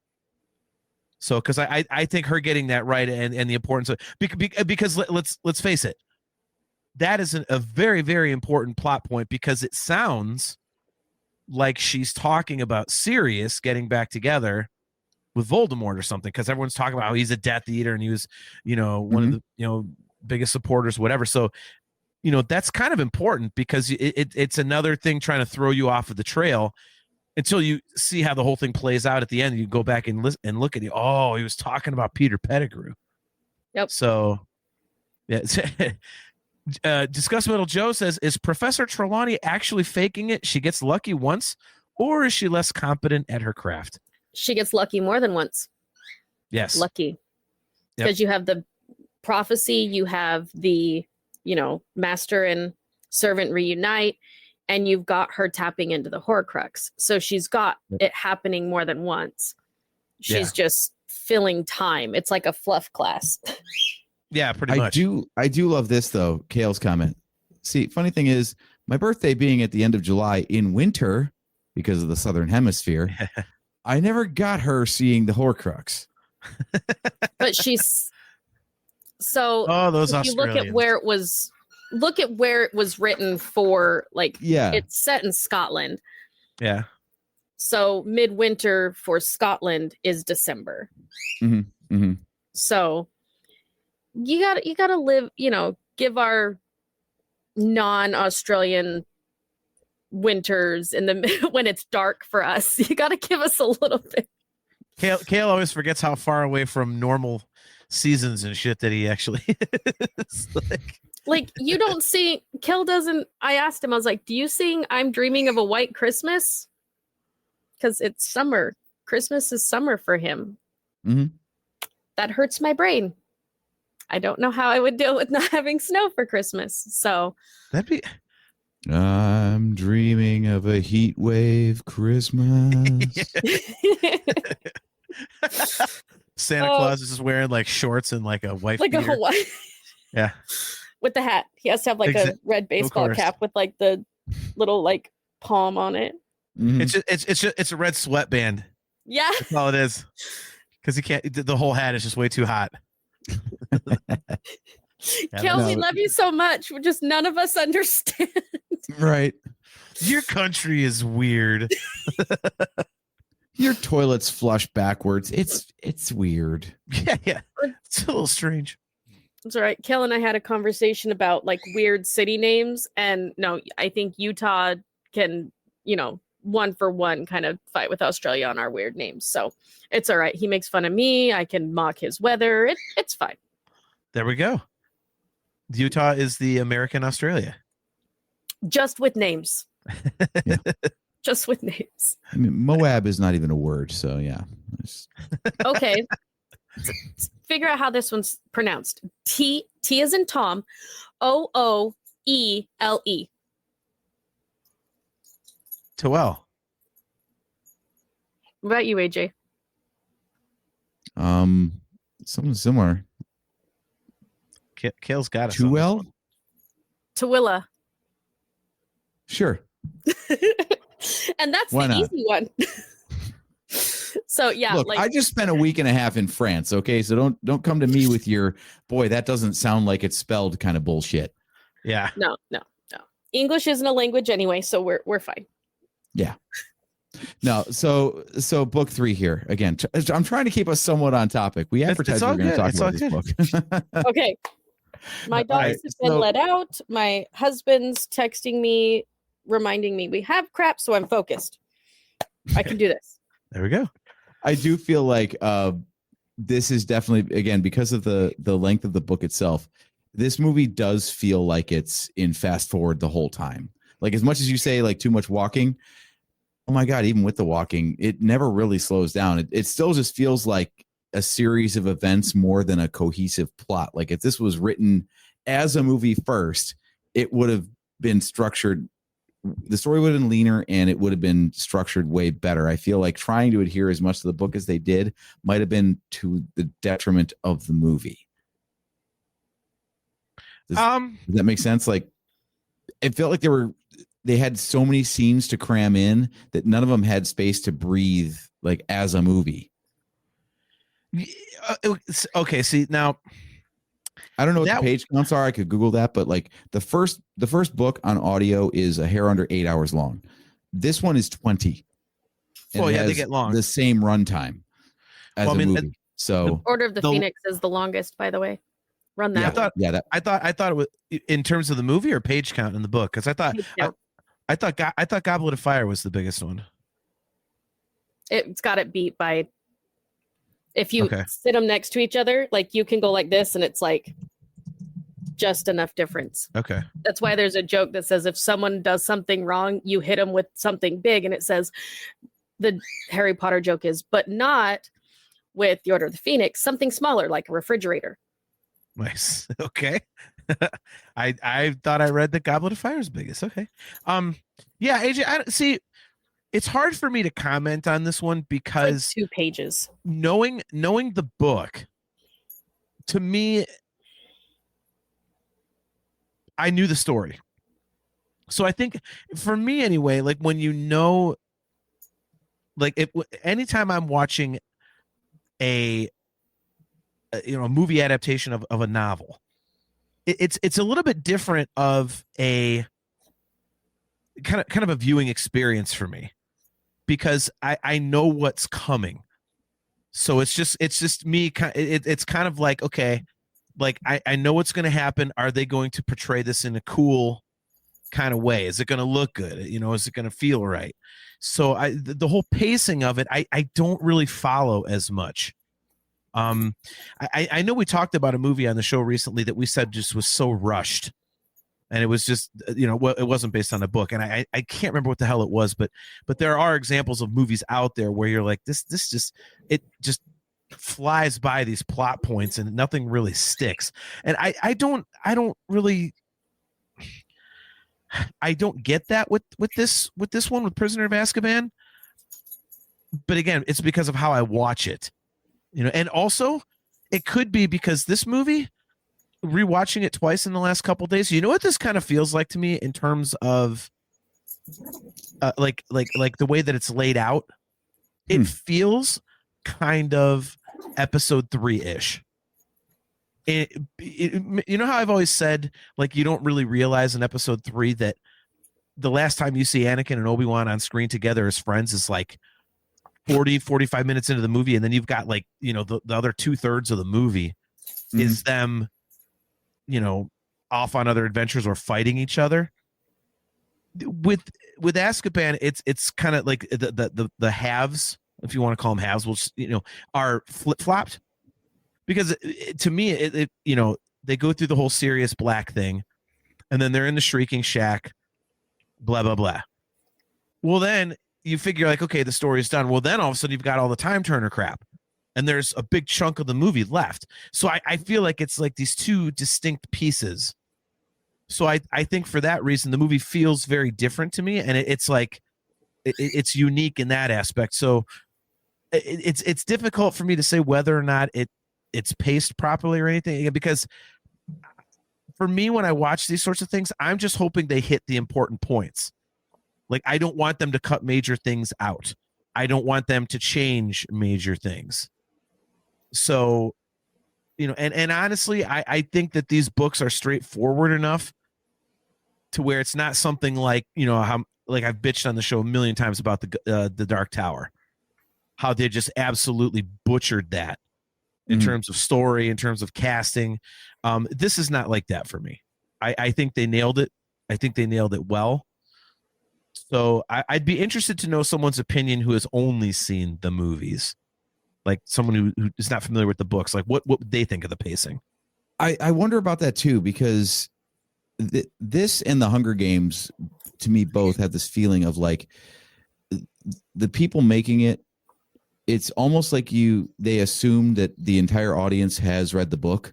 Yeah, because Hunger Games has the same problem where it does feel like a collection of scenes rather than a cohesive narrative, and they're just expecting the audience to fill in the gaps themselves because they know all the rest that was cut for the movie's sake.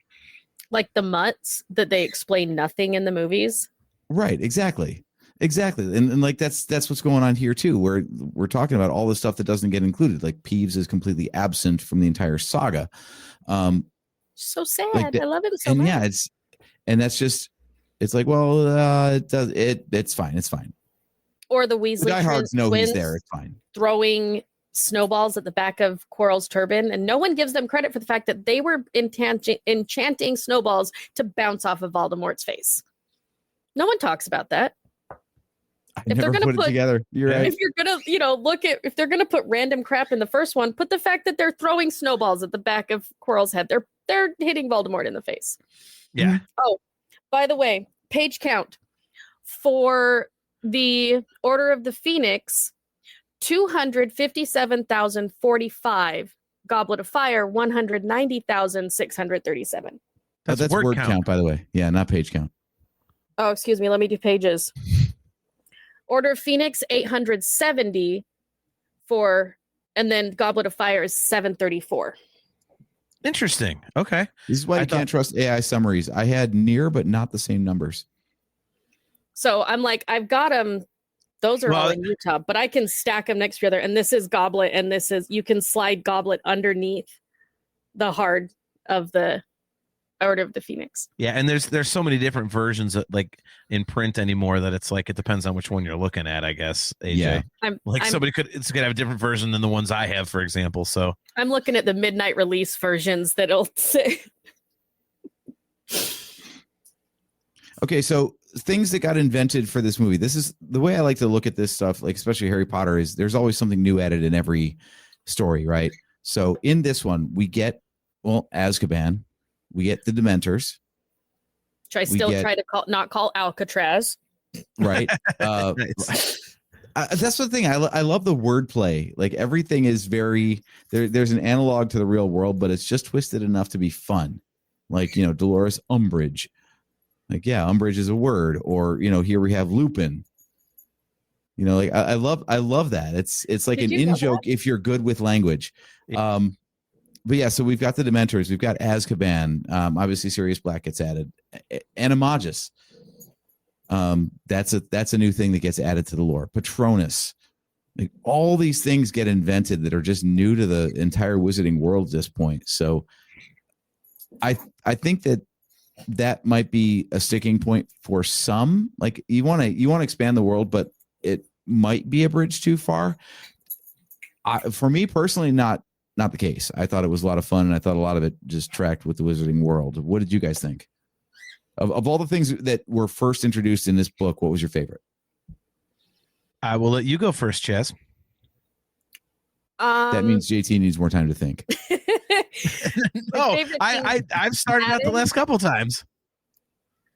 I'm like, because when I read the whole series, so I'm having to put try and break them apart, which is not good for things. That's like not good for episodes, because I'm like, oh, I want all of them. We also get the Marauders map, Shrieking Shack. Oh yeah, I forgot about that. Hogsmeade. I think Hogsmeade in general was introduced in this book. They do talk about how there's wizarding villages nearby in the first one. Mm-hmm. They talk about how that exists, and that they've all the teachers or whatever, but they do mention it, but it's the first time we see it or actually get like full information about it. But they do mention that there are wizarding villages around, like near to the school. Mm-hmm. But we don't see it. We don't whatever until then. I like that we get start meeting some of the magical creatures more. It's like we're actually getting to see the hippogriffs. We're getting to see, what they can do. Like, okay, look, this moves, this flies. Okay, we've got the animagus coming the first time. We've got the werewolves coming. We're getting to see like more in depth of the craziness that is the, magical creatures outside of, you've got your mandrakes, congratulations, and little unicorns, amazing, but they're the national animal of Scotland. Like those are not new. Like we know those exist. Mm-hmm. Like have been previously, like we exist. You know what I mean? But like, okay, centaurs, like we've heard about those, but getting actually seeing a different like moving version of a hippogriff and a werewolf that's not like Twilight, which love Twilight, not the point of the story, but that's not your like overly fluff ball, like, like thriller type level werewolf. Like as much as we love Michael Jackson, hey, speak for yourself. I can't stand Michael Jackson. I don't care if that's blasphemous. Ugh, Michael Jackson. I'm saying like if we're comparing Shots fired. We're comparing werewolves, Thriller, Jacob Black versus Remus Lupin. Like, I love that we're getting new versions of those. That is more than just a screaming rut, which is great. Yeah. We got the 3-headed dog. I have no issues with the 3-headed dog. We've got. Well, Fluffy was the first one, so. Mm-hmm. Yeah. And then you've got Norbert. Okay. I think we're all the Weasley brothers. Sorry. So okay, for me, You mean in the movie? Yes, that's what I'm saying. There's like, why? Well, yeah, the whole thing of like because them they're going barely to mentioned. Egypt and winning a contest and everything was a very like out of nowhere start to things. That's it kind Yeah. of set the tone for the book to be like, oh, we're just changing shit now. We want things to be different so we can tell this story. So let's make the Weasleys not poor. Well, like that's the thing is like Charlie and his friends with Norbert, like that should have been a whole thing because then it introduced that's in Chamber of Secrets, whatever, but that's previous. But like they miss Charlie, and then Charlie's the one that tells Hagrid about in Goblet of Fire. Like, we need all the Weasleys, please. I think they didn't play a big enough part. So I think that's one of those things since it's glossed over in the book in a way. I mean, it's a plot point, but it's not something so major that you're like, oh, you just got to put this in there. I mean, and I think that kind of leads Percy into being head boy was really a nothing burger too. So yeah. Like, he's not even at Bill's wedding. Like, he could have even been an extra. Like, he's not even at Bill's wedding. You could have picked a random ginger and just stuck him over and said, look, there's Charlie. yeah, Just pick a ginger. Like, it's Europe. Pick a ginger. But then people are going to go, why wasn't he in the other movies? Like, so you gotta tread lightly. Stood in the Daily Prophet in the picture. Just stick him over there for 5 seconds because then we know who he is. If they could put Wesley Crusher in Star Trek Nemesis, they can put Oh, yes, if they can make Wesley Crusher a plot point in Big Bang Theory, they can make a random ginger be Charlie. It'll be fine. My God. All right. So I kind of like the Marauders map. I'm gonna go with the Marauders map. Because I think that's a really cool way to kind of, it feels like video game-y to me, which adds a certain level of nerdiness to it. Mm-hmm. So it's kind of like when you're running around in certain video games and like you don't know where the hell you're going, you have to find the map. And then you know where the bad guys are and you know where this is at. Like it's kind of cool. So and also, it's interesting because, before we get out of here, I want to talk about one thing that's kind of leads into it, but it brings up the whole thing of Harry seeing Peter Pettigrew on the map. You're like, wait, what that guy's dead. Like what? So another interesting story point is brought up because of this Marauders map thing. And of course the map is used later in the series and everything, which is cool. And I just think that's awesome. Like it's such an interesting thing to bring into it. And because it's fun, but it also furthers the story. So I thought that was really, really cool. It was interesting without being cheesy.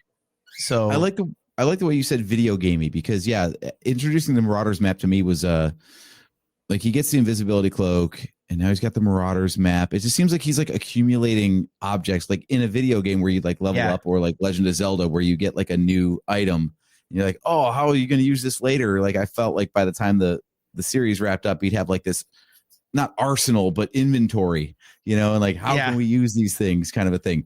That's almost like a time turner. For. That's what the rucksack's for with the undetectable expansion charm. Like you should just do that in the rucksack. It'll be fine. Yeah. Like they've got the beaded bag. Why not do it to the rucksack and just deal with that?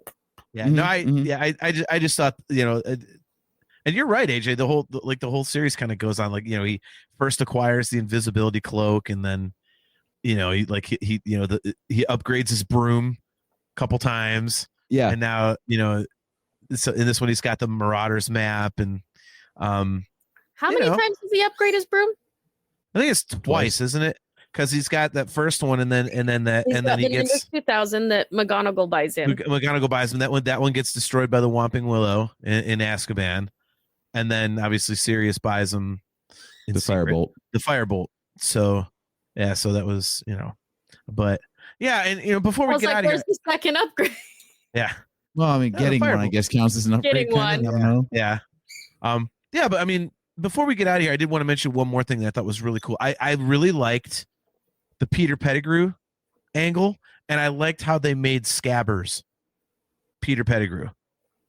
Like that was really, really cool. And the whole thing, Sirius Black destroyed him. There was only a finger left. And then, come to find out Scabbers is missing a toe. Finger. Yeah. I thought that was so cool. Like the way that she wrote all these different things in, and I know you hate the time turner thing, AJ, but I just thought it was kind of cool. It was a unique way to go about it. You were like, okay, how are they going to get out of this? And it's, so I just thought it was interesting. And I loved it. And again, Scabbers as Peter Pettigrew was cool as hell. It feels like one of those ideas. It was kind of like a eureka moment for her. It wasn't like she was planning on Scabbers being an actual person. I kind of feel like when she got to this book, it was kind of one of those, oh, what is Scabbers? When she came up with the idea of Sirius as an animagus, like, then she was like, ooh, what if Scabbers is a person? Like, something about it just was so cool to me. Like, I mean, like this movie had and the book, I should say, because I kind of lean more on the books. It had so many, ooh, that's cool moments in it for me. Like so many different like things that happened throughout the story. It just moved so quickly and everything. And I think the Peter Pettigrew Scabbers thing is one of the best. I really like that.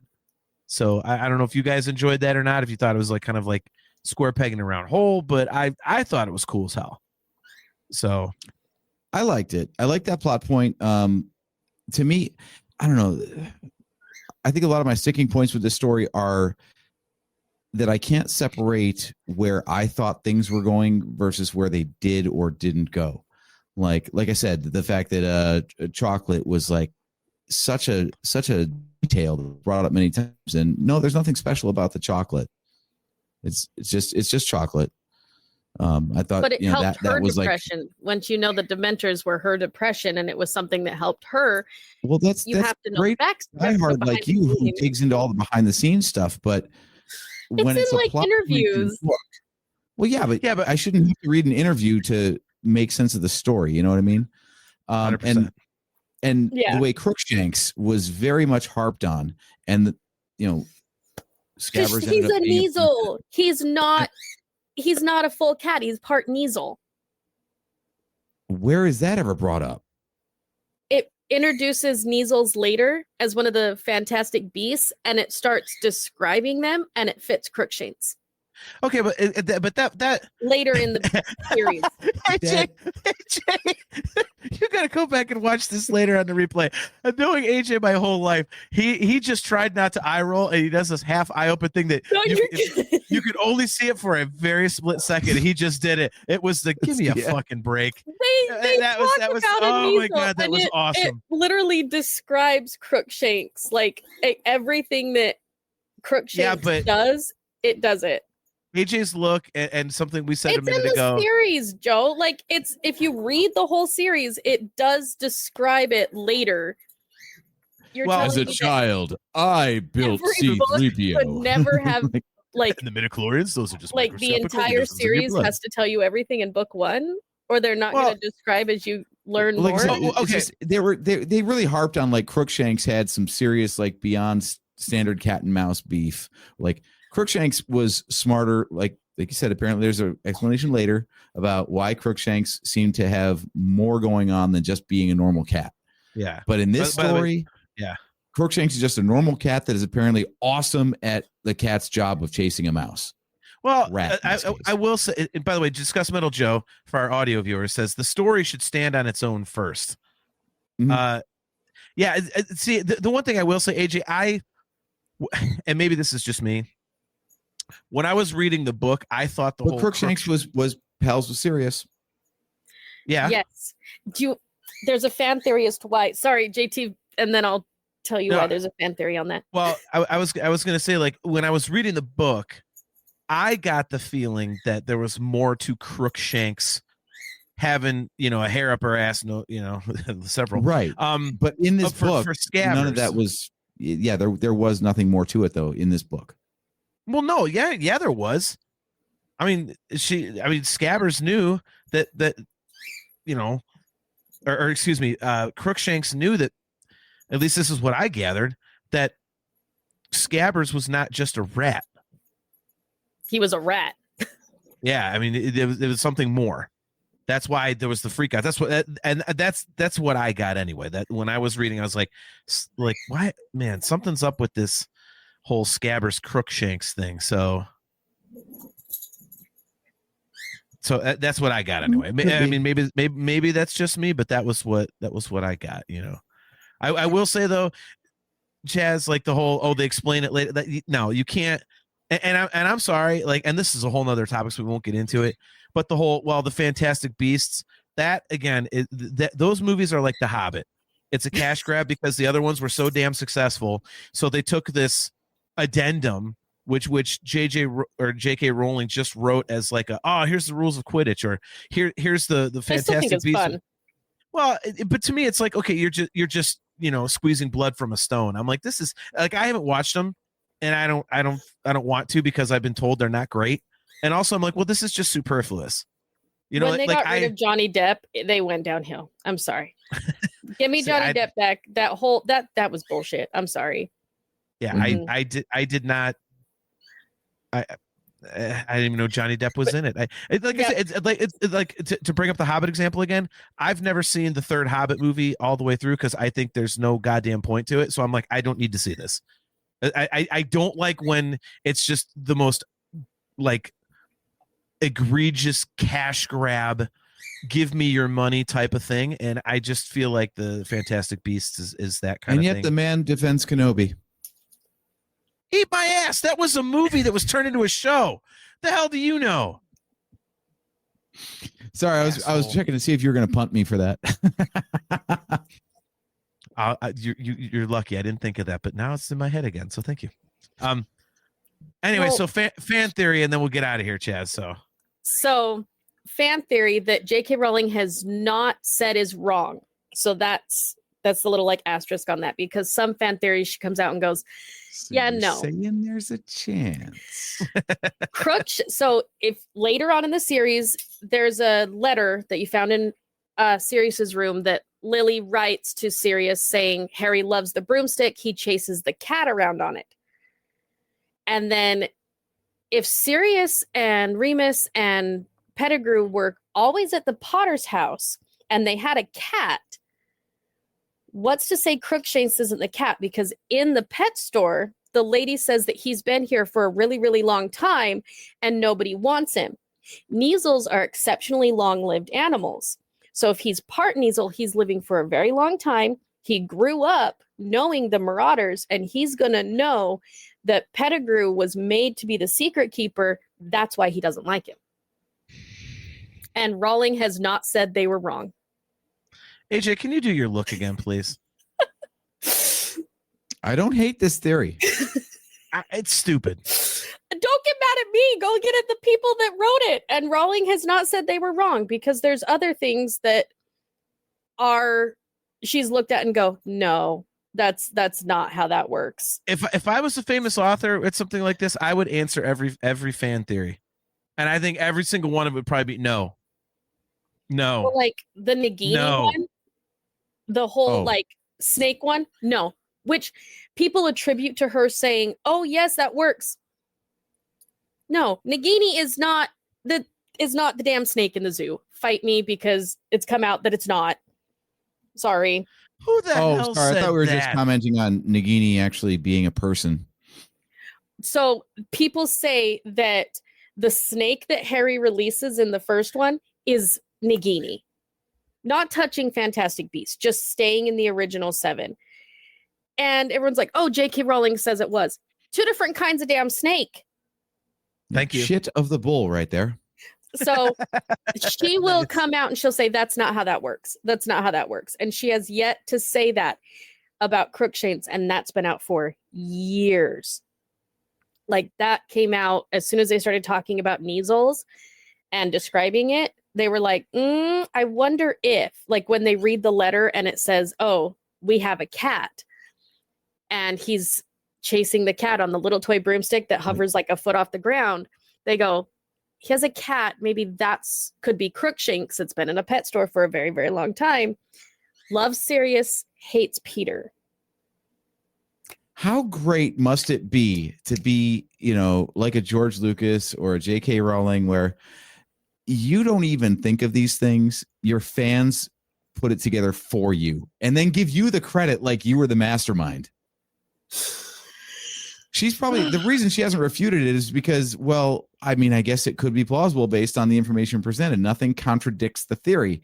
So why poo-poo it? Just be like, okay, if you want to believe that, I'll take the credit. Thank you.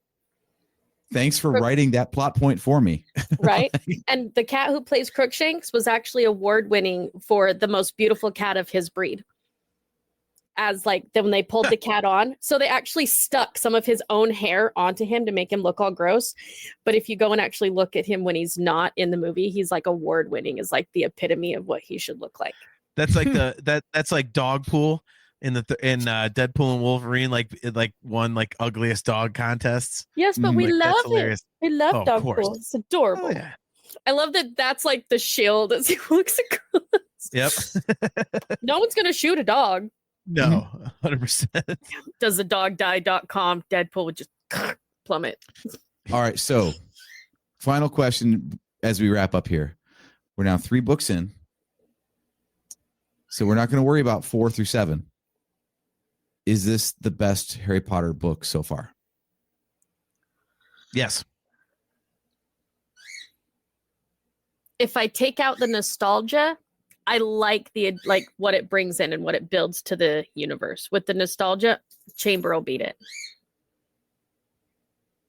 Just okay. See, like Chamber of Secrets, while I like it, that might be my like if I had to rank them, which there's another episode, AJ. If that might be last on my list. And I really enjoy it. I love all the rest of them, but that one, it just always feels to me like it's just kind of there in a way. And I can't explain why. I don't dislike it. It does give plot points that you need later on, though. So you got to give it props for that, because otherwise, I do. So you've got I do. But I mean, if we're ranking the first 3, to me it goes 3, 1, 2. So, but I mean, and to me, there's always something to be said for the first one, because there's something that is so light and fun about it that is just, there's just enough peril in there. Let me go back and face the peril. I knew exactly what you were going to quote. Oh man, it's like we grew up together. I know. But yeah, I mean, there's just enough of that in there to make it, kind of, there's angst to it in a very slight way, but it's just a light, fun. I mean, it grabbed me when I decided to read that book. I was like, I'm looking for something to read, and everyone's read Harry Potter a million times. Let me try reading a Harry Potter and see what happens. And I read Sorcerer's Stone. I was like, this is awesome. Like, I loved it. So, and again, I think you get the first teeny hint of something a little more there with Azkaban. So I think that's why I like that, because it's a little more mature and everything. So I for me, AJ, to answer your question, I think this is the best one of the 3 that we've gotten so far to this point. I would agree. And I think it's the lack of Voldemort. I like that they could tell a story that is compelling, and it doesn't have to be Voldemort centric. Yeah. No, I completely agree. And isn't this the only one that is that way? Mm-hmm. Okay. Yep. You have to give Voldemort props, though. At least he waits to, take 3 out. At least he waits till the end of the year to try and kill Harry. He does care about his education a little bit. Mm-hmm. It is nice that it always seems to be around the end of the school year that the shit really hits the fan, isn't it? Yep. He's trying to mess up his summer is what he's doing. He's trying to hurt him bad enough to where he doesn't get his summer break. But oh. Yeah, I blame nostalgia. I really do for my my ranking. I blame nostalgia. Get checked out for movie 1, have my first big kid birthday for movie 2, sleepover. It was a whole thing. We did the midnight showing. So I'm these are the nostalgia one. And then the third one, I just went, my mom just dropped me off and I just went on my own. She's like, okay, bye. She's over it already. She's like, nah, just go. Whatever. She's like, you're good. She's like, I'll see you in a couple hours. She's like, I'll bring food. I don't care. Yeah. All right. Well, on that note, why don't we close up shop for this week? Chastity, thank you so much for coming on the fly. We appreciate you coming on and giving us all of your amazing Harry Potter expertise. So we will let you get back to what you were doing. And I'm going to go to the laundromat. Fun. Laundry. All right. Studio apartment doesn't have washer dryer, but there's one like 2 miles away. We're going to go do laundry. Have fun with that. I hate doing laundry. So, but yeah, thanks for jumping on. And clothes we got to do. So there you go. All right. Well, I'm sure I will see you soon, and have a great night and much appreciated. Bye, y'all. Later on. So there goes Chastity Crawley, our very good friend. She is to Harry Potter what we and the Virtual Cantina Network are to Star Wars. Oh yeah. So she knows that way more than we do. Yes, very as much evidenced by this episode. Yes, very much so. But yeah, that was fun, dude. I think I like doing these because it's newer. It's a newer fandom to me, but I've still devoured it like crazy. So I think it's cool to kind of visit it, and there's so many people that are much more knowledgeable than I am. But I like talking about this stuff because it gives me an excuse to read the books again and kind of really dig into my nerdiness. So yeah, I wonder if there's a convention scene like there is for Star Wars. Yeah, I've wondered about that. I would love to go and see it. I think that'd be interesting. Mm-hmm. So I think that'd be pretty cool. So, all right. Well, before we get out of here, I want to remind everybody that the Virtual Cantina Network is a proud sponsor of Rebel Scum Con, happening August 8th through the 10th at the Frisco Conference Center in Frisco, Texas. And don't forget that there will be a Boonta Eve special edition. That will be at the Revel Patio Grill from 8 to midnight on Friday, August 8th. And if you are going to Rebel Scum Con and you have never been to a Boonta Eve, one of the amazing events that Spencer and everybody puts on at these conventions. They're usually celebration specific. But if you have not been to a Boonta Eve, you have to go. It is an absolutely killer party. So make sure you check that out if you're headed out to Rebel Scum Con. Yeah, that's about it, man. I think I got our plugs in. There we go. So anything before we head out of here? Anything from you at all? Anything? Anything at all? Bueller. No, you guys have something and I miss it. So no, it's good to be back. I know summertime is a bit spotty for us, just with time off and other life events going on. You almost missed the show tonight because you were almost a grandfather. So yep, it's getting closer. That might be a thing. If we have to miss a show with almost no notice, it's because there's a new generation in the family that we have to welcome in. Yeah, but not yet. Thank goodness. We have a couple days until full viability, and then so we're just waiting. So once we hit this weekend, basically, if my stepdaughter gives birth early, everything's a-okay. So we're just about there to where my grandson's fully cooked. So there we go. Nice. So that's good. Real quick before we jump out of here, Sherry Evans Ellsburn says, I know there's a small Harry Potter weekend near Portsmouth, Ohio every year. That's only a few hours from us. I'd drive for that. I've played in Portsmouth before. Hell yeah. Very cool. But and thank you very much, Sherry. She says congrats in advance. Thank you very much. That's very sweet of you. So, all right, guys, on that note, we are going to jump out of here. We will be back in 2 weeks. The date will be Wednesday, July 2nd at 8 p.m. Eastern time. And topic to be determined. But no, I have the topic. Okay. We've talked about this a couple years in a row. It works with the calendar. We're going to do Independence Day. No. You keep stonewalling me on Tron, you dickhead. Until I get Tron, you don't get Independence Day. Are we doing both of them or just the first one? Oh, I haven't seen the second one. Do you want to do the second one and just cover them? Because I hear the second one is shitty. I mean, it's a thing. It is a film that was made. The second one's a movie. It certainly is a movie. Yes. I mean, you know what? Let's just say we'll do Independence Day, and we can bring up the second one. Like if we watch it, we can reference it and say, yeah, this is terrible. But yeah, we can do Independence Day. I've actually never seen it all the way through. This will be new to me. So I don't mind watching that. So we'll do that. All right, so we will be back talking Independence Day right before Independence Day on Wednesday, July 2nd at 8 p.m. Eastern Standard Time. Sorry, I said it again, AJ. I got it. So I wish I had a bottle I would have drank for that.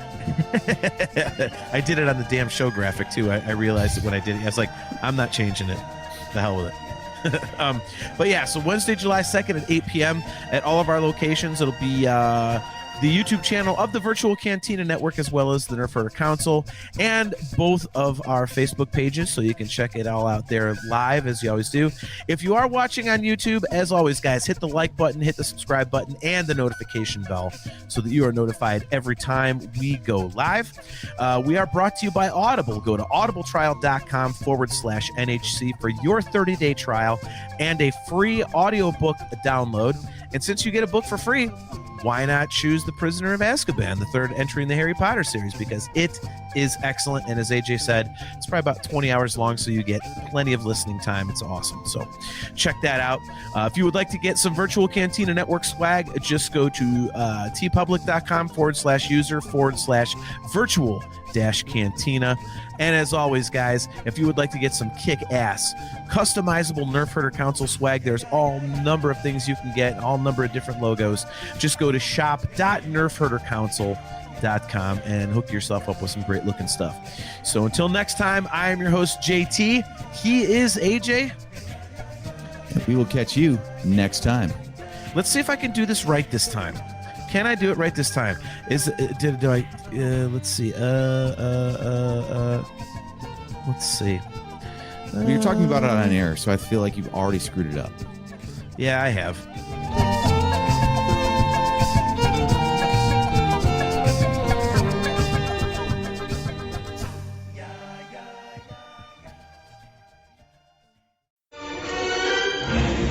This bucket of bolts is never gonna get us past that blockade. This bucket's got a few surprises left in her.